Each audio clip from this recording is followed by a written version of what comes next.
baie lekker dat ons vandag weer so saam kan wees en veral op hierdie ongelooflike nuwe lewe wat ons om ons ervaar, die lente wat hier is en om ook op 'n pad te wees waar ons in ons program van die jaar beweeg van nuwe diepte af na wat die diepte aan ons lewens doen.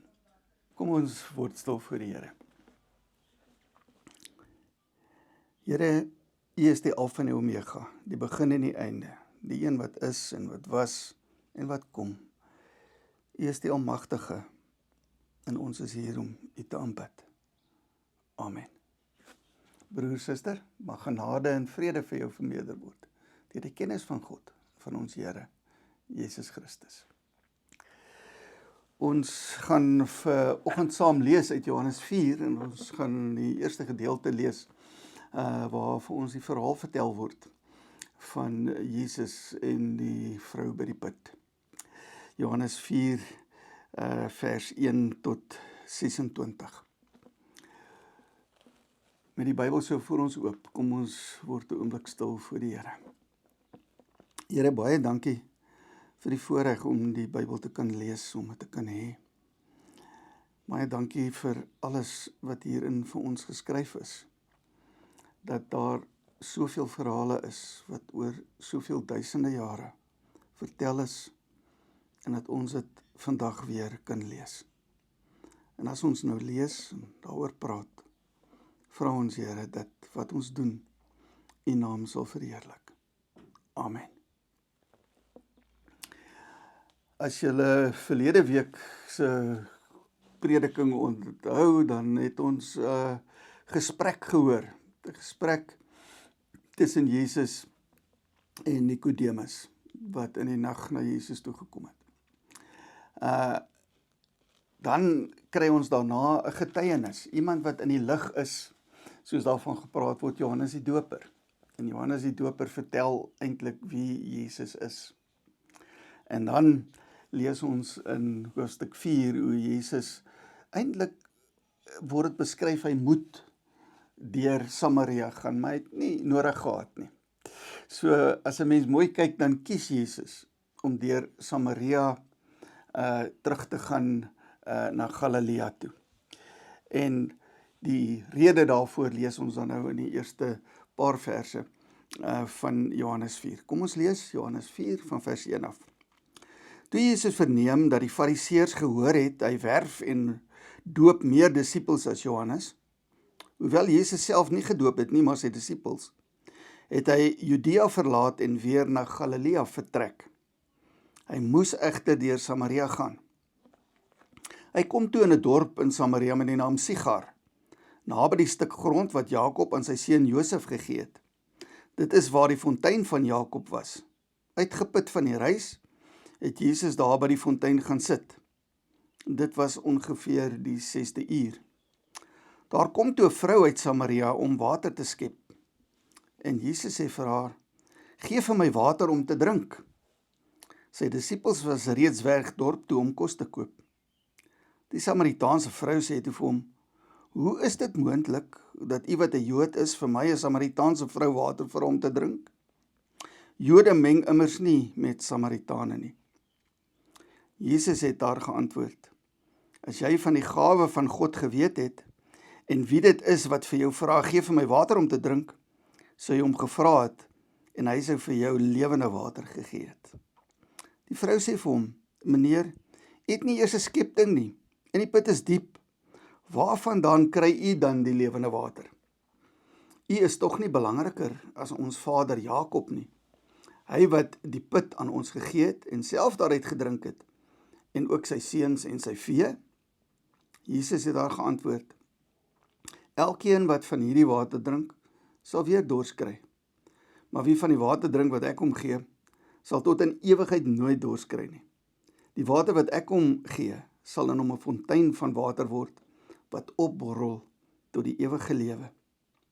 Die vrou sê vir hom, "Meneer, gee vir my van daardie water, sodat ek nie dors word en hierheen hoef te kom om te skep nie." Hy sê vir haar, "Gaan roep jou man en kom terug hierheen." Die vrou het hom geantwoord, ek het nie 'n man nie. Jesus sê vir haar, jy sê tereg, 'n man het ek nie. Want jy het 5 mans gehad en die een wat jy nou het, is nie jou man nie. Jy het die waarheid gepraat. Die vrou sê vir hom, meneer, ek sien dat u 'n profeet is. Ons voorvaders het op hierdie berg aanbid, maar julle sê Jerusalem is die plek waar aanbid moet word. Jesus sê vir haar, vrou, glo my, daar kom 'n tyd dat julle die Vader nog op hierdie berg, nog in Jerusalem sal aanbid. Julle aanbid dit wat julle nie verstaan nie. Ons aanbid dit wat ons verstaan, want die verlossing kom uit die Jode. Daar kom egter 'n tyd, en dit is nou, dat die ware aanbidders die Vader in gees en waarheid sal aanbid. Want die Vader wil juis sulke aanbidders hê. God is gees, en wie hom aanbid, moet in gees en waarheid aanbid. Die vrou sê vir hom, ek weet die Messias kom, wat Christus genoem word. Wanneer hy kom, sal hy alles aan ons bekend maak. En Jesus sê vir haar, ek is die een wat met jou praat. Ons lees tot sover. Dis nogal 'n wonderlike gebeurtenis wat met 'n mens gebeur, en ons raak eintlik gewoond aan, dat ons stories lees en oor stories praat. Die argeologie wys vir ons, dat so 80.000 jaar terug, ons voorouers begin het om vir mekaar verhale te vertel. En met hierdie verhale wat hulle vertel het die verhouding met God 'n groot rol gespeel. Baie van hierdie verhale het oor daardie mense se ontstaan gegaan, oor wat hulle verhouding met mekaar is, maar baie meer wat hulle verhouding met God is. Voor daai tyd sou hulle sekerlik 'n belewenis gehad het, 'n belewenis van daar's iets meer, daar's iets groters, want ons weet hulle breine was al so ontwikkel dat hulle dit kon beleef. Maar toe hulle begin om verhale te vertel, toe gebeur daar 'n groot ding. Dit het hulle in staat gestel om baie beter georganiseerd te leef en om 'n klomp goed te doen wat hulle van tevore nie kon doen nie. Maar die verhale het ook 'n slegte kant gehad. Die slegte kant van die verhale was dat mense toe en nou nog maak asof hulle verhaal die enigste verhaal is.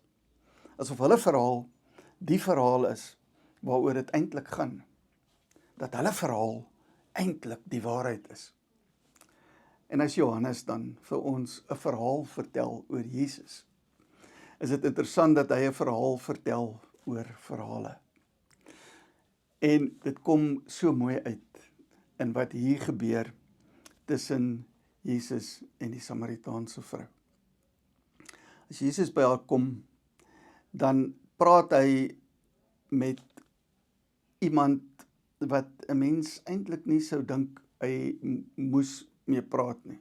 Sy is self verbaas dat hy met haar praat. Want hy is 'n Joodse man. En hy praat met haar, 'n vrou wat 'n Samaritaan is. In daardie wêreld het mans nie eintlik met vreemde vrouens eers gepraat nie. As hulle 'n bietjie verder lees, nou net na hierdie gedeelte wat ons gelees het, dan kom die disippels terug en hulle kry hom by die vrou. En dan is dit interessant dat Johannes skryf, hulle is verbaas dat hy met 'n vrou praat. Nie met 'n Samaritaan in eerste plek nie, maar met 'n vrou.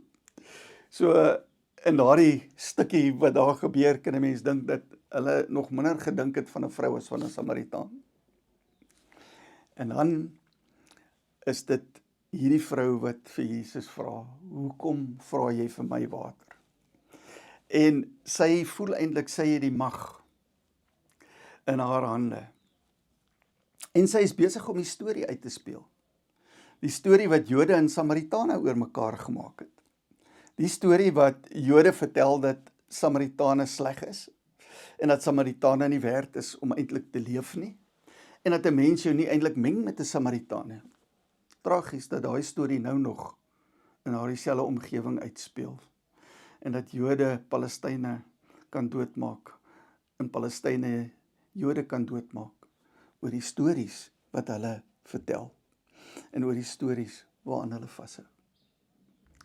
As hierdie vrou dan uit 'n hoër houding eintlik van hy's 'n man wat na my toe kom en hy het water nodig, met Jesus praat, dan begin Jesus in haar storie ingaan. En hy sê vir haar, jy weet nie wie met jou praat nie.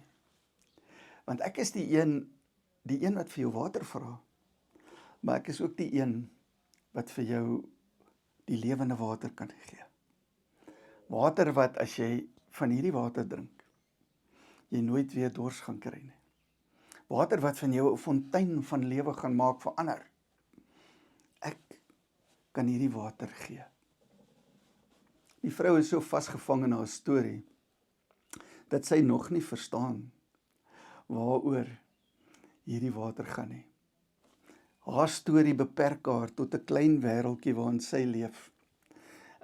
Tot gaan na die put toe, les jou dors vir vandag en kom môre weer put toe vir water.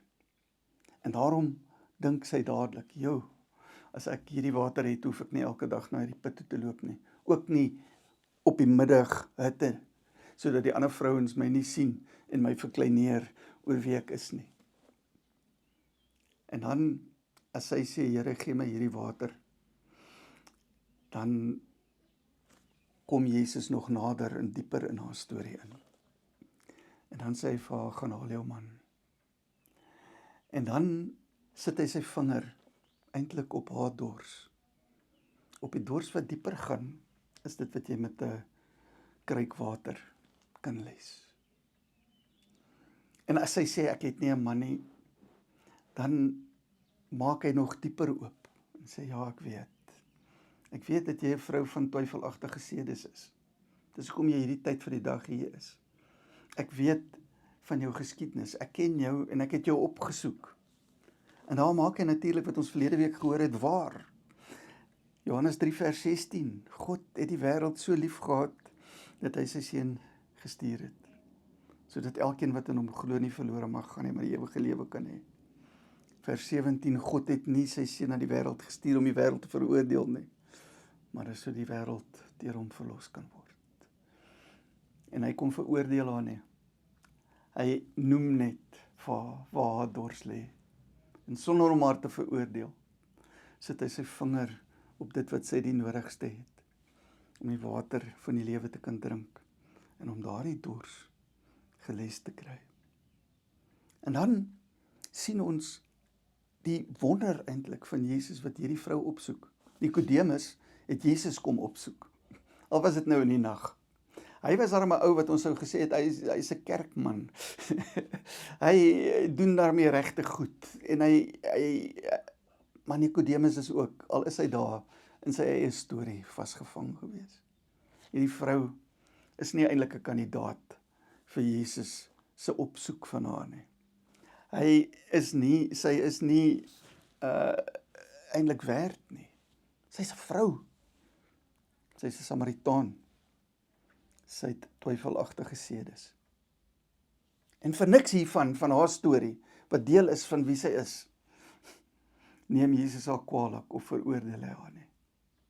Want hy het die wêreld so lief, dat hy haar nie wil veroordeel nie. En dan kom die gesprek nog nader na hierdie vrou se storie. Want dan word dit die storie van Jode en Samaritane. Wie is reg? Maak ons stories nie baie keer so, dat ons storie die storie is, en ons hom ten alle koste wil bewaar nie? Jesus praat met haar van 'n geskenk, die geskenk van die lewende water. As sy nog steeds aan haar storie vashou, al is daar hierdie beweging en God kom met sy genade na haar toe, is haar storie nog groot. Waar moet ons aan bid? Wie is nou reg? 128 jaar voor Jesus se geboorte het die hoëpriester van Jerusalem die tempel in Samaria aan die brand gesteek. Of ten minste aan die brand laat steek. Dit wys hoe hierdie vyandskap is oor wat is die regte plek. Wie is reg? Sy praat dan van die geskenk van hulle voorvader en sy steeds so steekie na Jode, ons vader Jakob. Want dit is tog die Jode wat eksklusief hulle vader Jakob wou gehad het. Nou gaan my kop na 'n liedjie toe, maar ons moet nie so toe gaan nie. En dan hierdie vader Jakob van hulle, is hy tog nie die een wat dit geskenk het nie. En ons sien hoe haar storie haar vasvang. Dat sy nog hiermee worstel, en dat sy dit eintlik wil gebruik om te vra wie is reg. Jesus wil eintlik vir haar sê, maak nie saak wie van julle is reg nie. En as 'n Jood sê, ons as Jode is reg. Maar ons weet ook nie eintlik nie. Want hierdie berg, Gerizim in Jerusalem, is nie die plek waar God ontmoet word nie. En dan openbaar hy dit wat stories 'n streep deurtrek. Wat stories, ja, miskien nie 'n streep deurtrek nie, maar wat stories op hulle plek sit. Ons stories beperk ons altyd. Ons stories sit ons altyd in 'n klein plekkie waar ons baie maklik kom by wie is reg en wie weet meer en wie het die waarheid. En ons kan vir ure en vir jare daaroor stry. In Europa kon hulle vir 80 jaar daaroor oorlog maak met mekaar. Die Hollanders en die Spanjaarde, die gereformeerdes en die Katolieke. 80 jaar. In Palestina vandag kan mense mekaar uitwis oor hulle stories, hulle so beperk, dat hulle nie die groot prentjie sien nie. En ja, dit is ironies, dat ons van hierdie stories hoor, ook in 'n storie. Maar dit is asof Johannes sy storie wil deurbreek, om te sê, weet julle, God is gees. En God wil hê dat hy in gees en in waarheid aanbid moet word. Wat beteken dit? Dit lyk vir my dat Johannes hiermee wil hê dat ons moet hoor dat Jesus, God self, vir ons kom sê, weet jy kan God nooit in 'n storie vasvang nie. Ja, God is deel van jou storie. Maar omdat hy God is hy ook deel van die ander ouens se storie. God is deel en betrokke by dit wat by jou met jou gebeur. Hy weet wat jy nodig het. Hy weet wat die Samaritaanse vrou nodig het. Hy gee vir haar die lewende water. Hy kom gee vir jou die lewende water in jou storie. Maar saam met dit moet jy ook verstaan dat hy groter is as jou storie. En dat ons nooit ons stories tot die een en die alles moet verhef nie. Die feit dat God gees is, beteken dat ons stories ergens ophou. Ons stories vasgevang is in 'n omgewing. Ons stories vasgevang is in ons driedimensionele wêreld wat ons wetenskaplikes mee werk en woeker en kan ontdek. Maar God se storie is nog groter as dit. En dan, as hierdie vrou op die ou einde kom en sê, ek weet wie u is. U is die Messias. Dan gebruik sy hierdie woord wat baie min in die Nuwe Testament gebruik word, Messias. U is die Messias, want die Samaritane, die Talef, Agitagef, verwag. 'n Profeet wat gaan verlossing bring soos Moses. En dan gebruik sy hierdie woorde, maar sy gebruik ook Christus daarby, die gesalfde, wat hulle nie gebruik het nie. En dan kom hulle ietsie. En selfs dit wat sy dan vir Jesus sê in haar klein belydenis, is nie die hele waarheid nie. Ons weet daar's meer. Maar vir Jesus is dit genoeg. En dan sê hy, dit is, ek is, wat met jou praat. Moses was vir die Samaritane baie belangrik. Moses het 'n groot plek in hulle hele godsdiens ingeneem. En Jesus gebruik die woorde wat God vir Moses sê is, Moses vra, wie is hy? Dan sê God vir hom, ek is. Jy kan my nie vasvang nie. Jy kan my nie in 'n blik druk nie. Ek is groter as jou storie, ek is. En dan, as ek is met hierdie vrou praat, kan sy teruggaan en julle kan maar verder gaan lees. En sê, ek het hom ontmoet. Is hy nie die een nie? En dan word die Samaritane volgelinge van Jesus. En word die gemeente waarvan ons in die Johannese geskrifte lees, 'n Samaritaanse gemeente. God het die wêreld so lief, dat hy die wêreld nie veroordeel nie, maar wil verlos. Jy is deel van daardie wêreld. Hy weet waar jou dors lê. Hy wil vir jou die waarheid gee. Die waarheid wat sê hy is groter as jou storie. Hy is meer as jou storie. Jy hoef nie in jou storie vasgevang te word nie. Jy kan van jou dors ontslaa raak deur hom te aanbid wat ek is. Wat mense opsoek waarby ons sal verbyloop. Wat omgee vir ons elkeen in ons storie. Amen. Ons bid saam. Here, soos ons voor U sit, het ons elkeen sy eie storie. En baie van die storie is goed en baie van die storie is sleg. Ons maak ook vir onsself groepstories. Om te sê wie ons is en om ons te definieer. Maar Here, help ons dat daardie definiering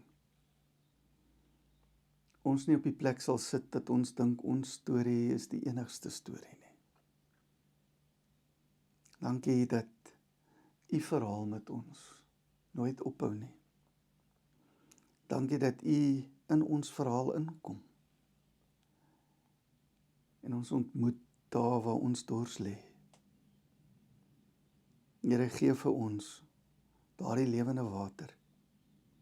U wat ek is. En dan kan ons bid, Here, vir hierdie wêreld. Hierdie wêreld wat besig is om oral om ons uitmekaar uit te val. Ons land wat as ons kyk, ons eintlik net duisternis sien. Help ons om te laat besef dat al die stories wat ons in hierdie land vir mekaar en oor mekaar vertel, klein word teenoor U verhaal met ons. Laat dit vir ons hoop gee en moed om na die lig toe te kom en die dinge van die lig te doen in hierdie land. Maar so in die wêreld wat uit mekaar uitval. Wil ons vandag bid.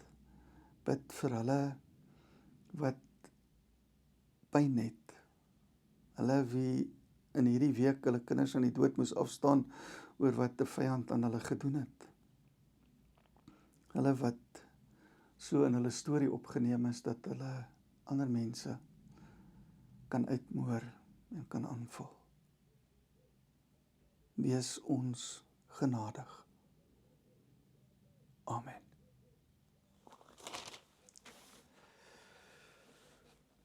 Broer en suster, ons het die woord van die Here gehoor.